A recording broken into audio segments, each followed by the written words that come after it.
I am going to be talking about vessel strikes of large whales in Southern California Bight. Like Dave, I employed the assistance of my 3.5-year-old daughter to help me choose the photo to tell the story. And she picked this one, and when I asked her why, she said, well, doesn't it pretty much say it all? And while I wish that were true, I think the issue is a little bit more complex. So I'm going to do things a little bit differently, I hope, than others as far as introducing our session, because it is rather complex. So I'm going to talk about what our intention to do tomorrow at the end, and I'm going to try to bring everybody up to speed as best I can right now, talking a little bit about background, bringing it into the U.S. West Coast, and then concentrating in with Southern California. So as many of you probably know, collisions with vessels are a threat to a number of marine vertebrate species, particularly large whales. And in fact, nearly all large whale species are vulnerable. Virtually all motorized vessel types, sizes, and classes are represented in the whale ship strike database. And in fact, I should probably amend that to say not just motorized, but even those that are under sail. We do have reports of sailboats hitting whales as well. And the records on the numbers of deaths documented in the literature are a minimum, and I'll talk about that a little bit later as to why that is. This is an international issue. As most of you know, the whales don't necessarily agree with the borders that we've chosen, and so it's particularly an issue when we're talking about endangered or depleted species. Naturally, the collisions are serious for the individual animal, but the severity comes at the population level, when the number of deaths is so great that it affects the population status. And I know this is quite wordy, and this is just sort of a quick Google search of examples of international and U.S. efforts that folks have done regarding this issue. The IWC created, through their scientific working group, the Ship Strikes Working Group, and they developed a standardized global database of collisions between vessels and whales. The Marine Environmental Protection Committee of the International Maritime Organization, also known as the IMO, developed a guidance document to minimize the risk of ship strikes with cetaceans. And several countries on their own have created ship strike databases, developed national and regional legislation, incorporated rules and action plans to reduce the impact of ship strikes, raised awareness on this issue through outreach and education programs. So there's a lot of things that have happened out there that we can build on as far as our efforts here on the West Coast. Probably one of the most known things that have happened here in the U.S. is the slight adjustment to the traffic separation scheme servicing Boston, Massachusetts, and that of the Bay of Fundy in the Scotian Shelf. This added minimal passage time for ships and achieved a substantial reduction in collision risk with North Atlantic right whales. The way they did this is they collected a lot of information on predictable patterns of whales and vessel distribution, and it was coupled with the risk analysis using long-term right whale distribution data. And we're fortunate enough to have Greg Silver here from the National Fisheries Service in Silver Spring, who has spent probably the best part of your life working on this issue. So he'll share some war stories with us tomorrow as part of our panel on that. In Glacier Bay National Park, there's a vessel speed requirement to protect humpback whales. Locally, in the Santa Barbara Channel, there's a notice to mariners with a voluntary speed reduction and provisions for what to do should we find a carcass. And Wayne Perryman actually met with Carnival Cruise Line folks that were having some issues striking gray whales in Mexico, and spoke with them and changed the route to reduce the strikes with gray whales. So there's a lot of people working on this very complex effort. As I mentioned previously, one of the more common things that happens with this is this reporting and confirmation of a vessel strike. The evidence of the collision comes from direct observation from the ship, or it comes from reports of a whale carcass floating at sea or washed up on the beach. And the most critical part of this, I don't know where the thing is, but is that when that carcass is found, it's examined for evidence of collision and that's confirmed. And that's a key thing right there, because it's not always possible to confirm this. The carcass might be found, but due to the fact that it has internal injuries and the fact that circumstances prevent a form of full necropsy to be conducted, it's difficult to confirm whether or not that animal was killed due to a ship strike. Or the carcass could be in advanced decomposition. So we have quite a lot of things to deal with when it comes to this issue. Another thing that comes up is that you've got dead floating whales. They may drift a considerable distance from the site of actual impact. So trying to backtrack and figure out the whole story to help predict that should something happen in the future makes it difficult as well.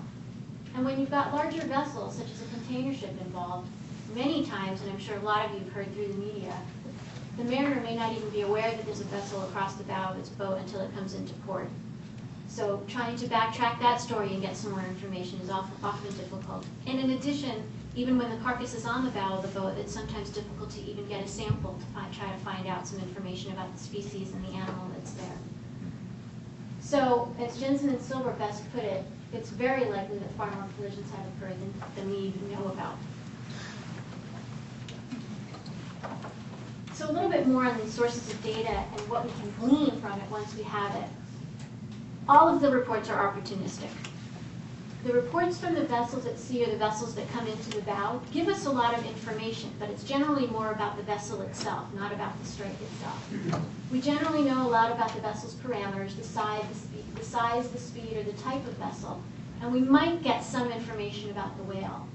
And we rarely know the final outcome of the whale, unless it comes across the bow of the boat, then we pretty much know that it's dead. But we don't know much more than that.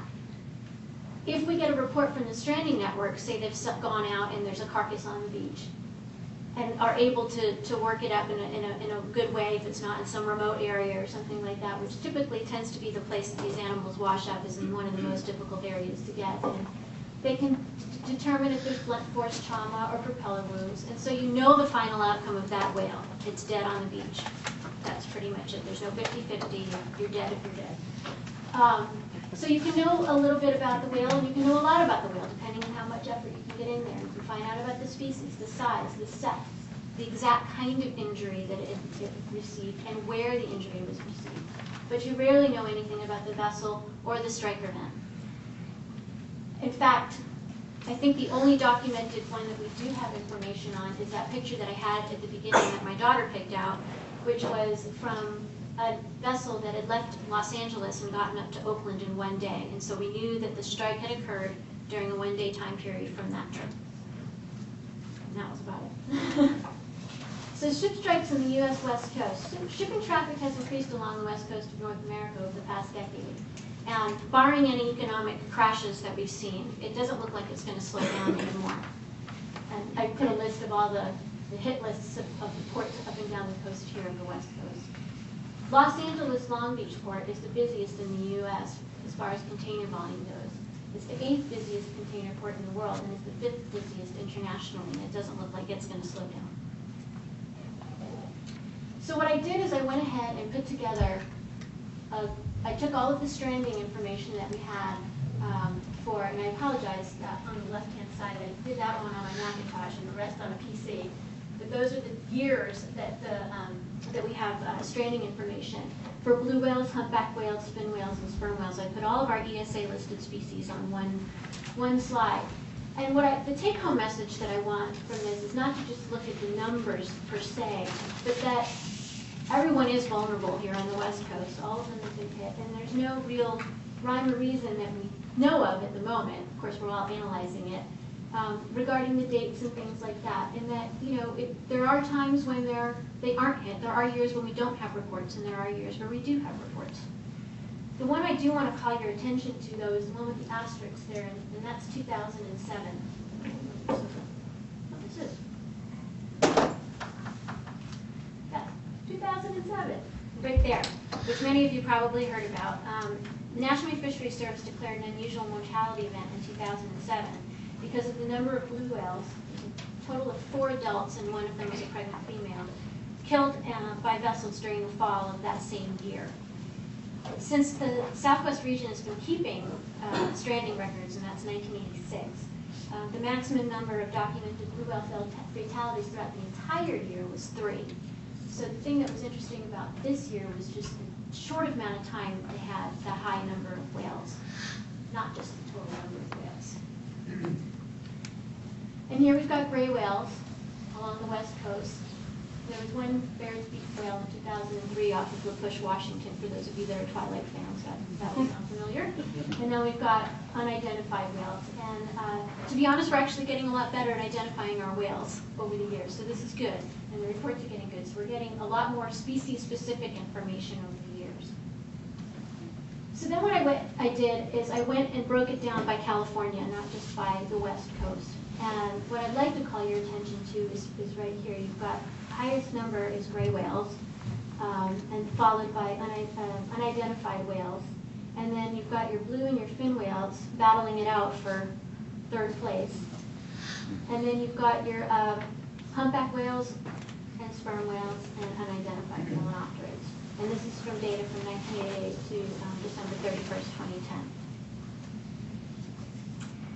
I then went ahead and used that same data and went by counties. And so no county is safe. You've all had one.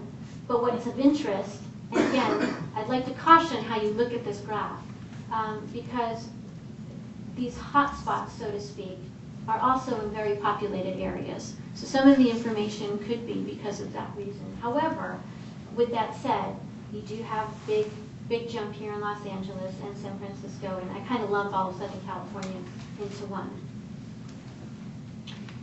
I then broke it down by month, and this is all the same data that we were looking at in that pie chart.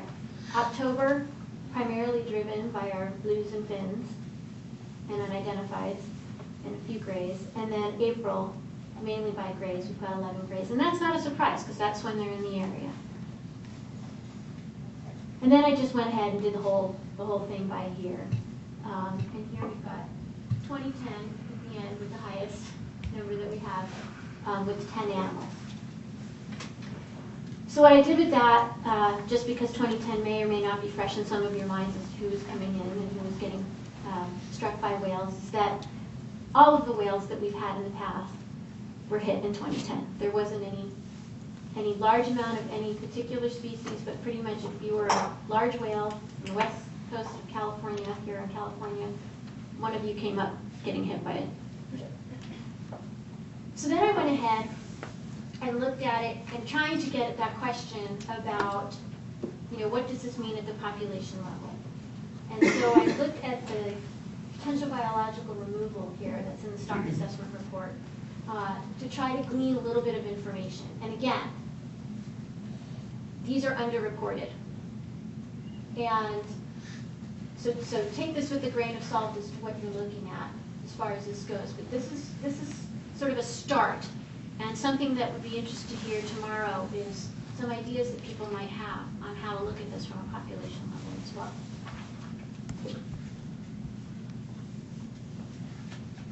Really have to push this thing. Okay. In May of 2010, the Southwest Regional Office of the National Fisheries Service hosted a workshop.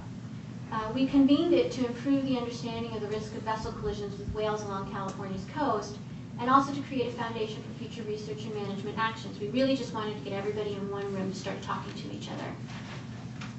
The goal was to identify the current knowledge that's out there, not just on vessel collisions, but on whales and on ships, and identify any missing data sources and data gaps or needs, and determine techniques and sources to fill the data gaps. We were fortunate to have an incredible group of people attend, by researchers, biologists, modeling experts, and managers from all of these various components of our scientific community.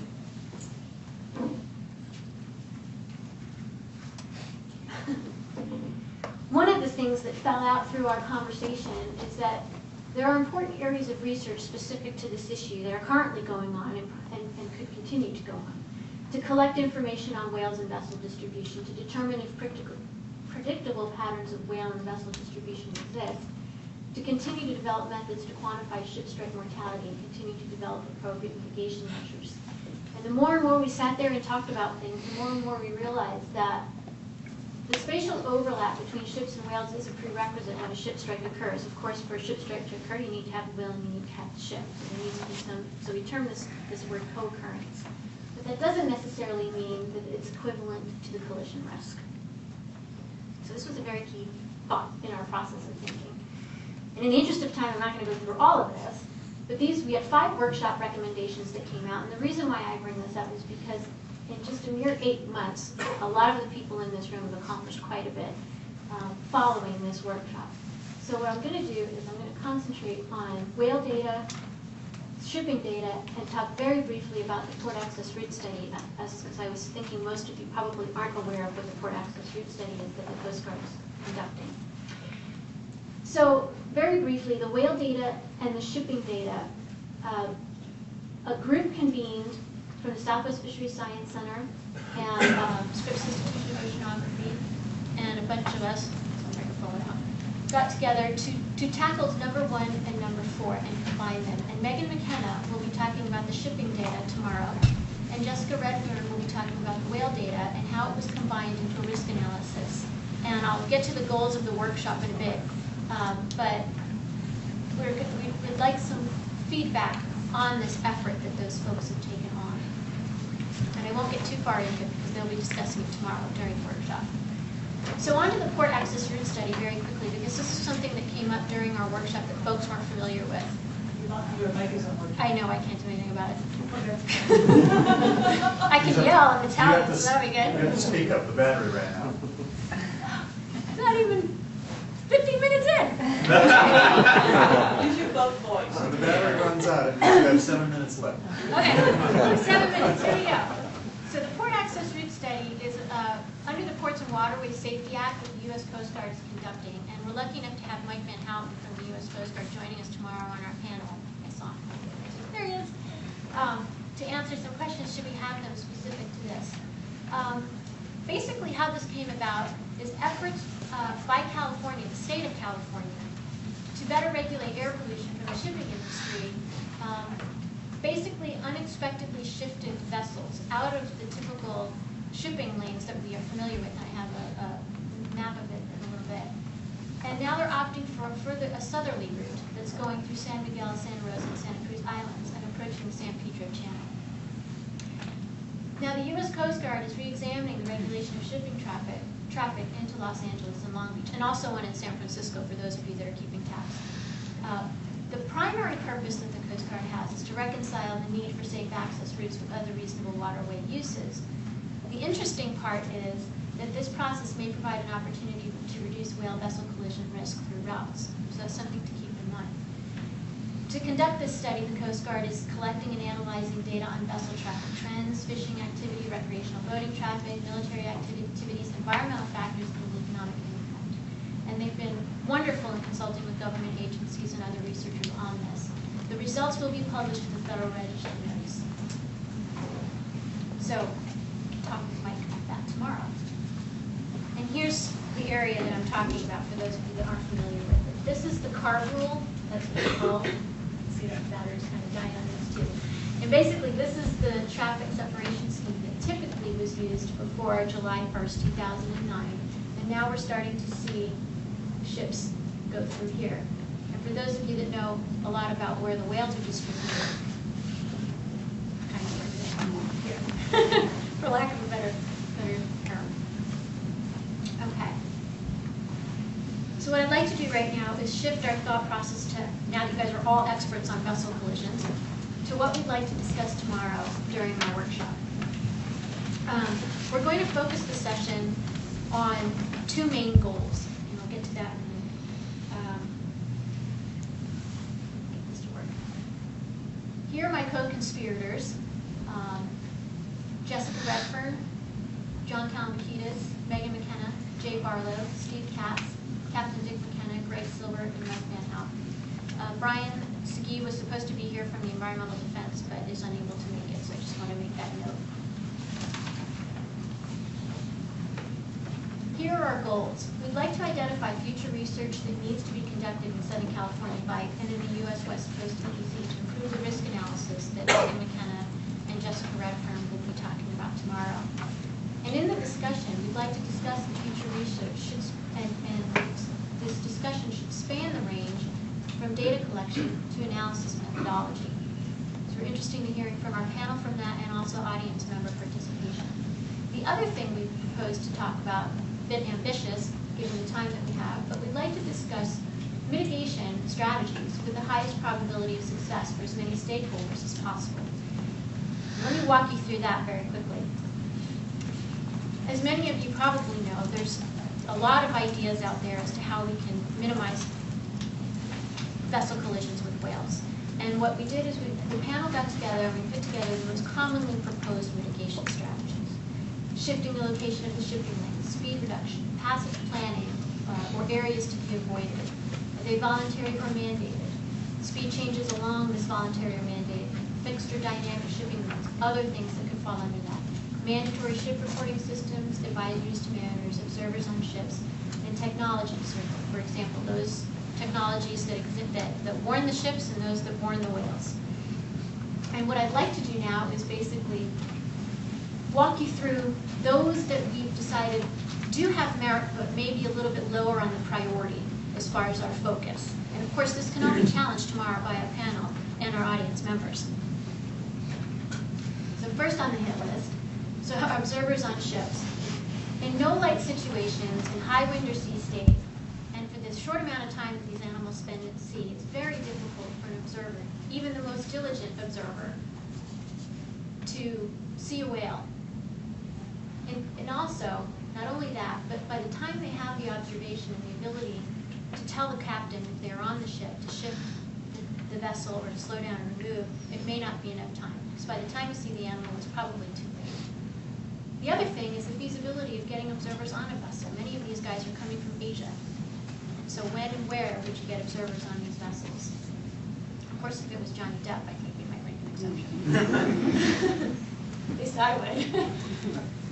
So talking about technology, warning whales or warning ships. In 2008, a workshop was held to identify and assess technologies to reduce ship strikes to large whales. Again, Greg can speak to this tomorrow. What they concluded was that there's really no easy technological fixes.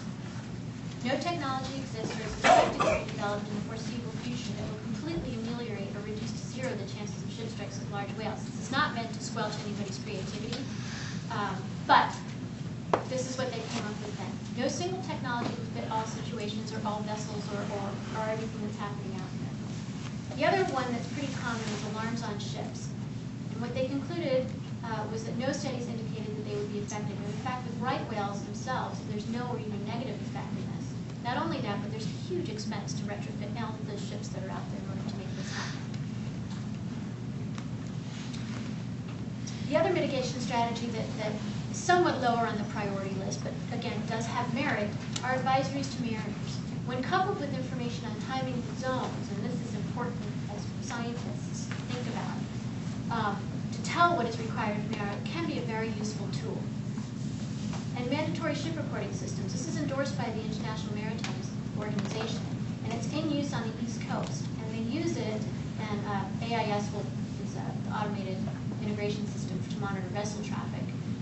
It's established a system to notify the operators when they're not adhering to these zones that we need to talk about. And it would also have an outgoing message to notify specific vessels while they're in or approaching the zone.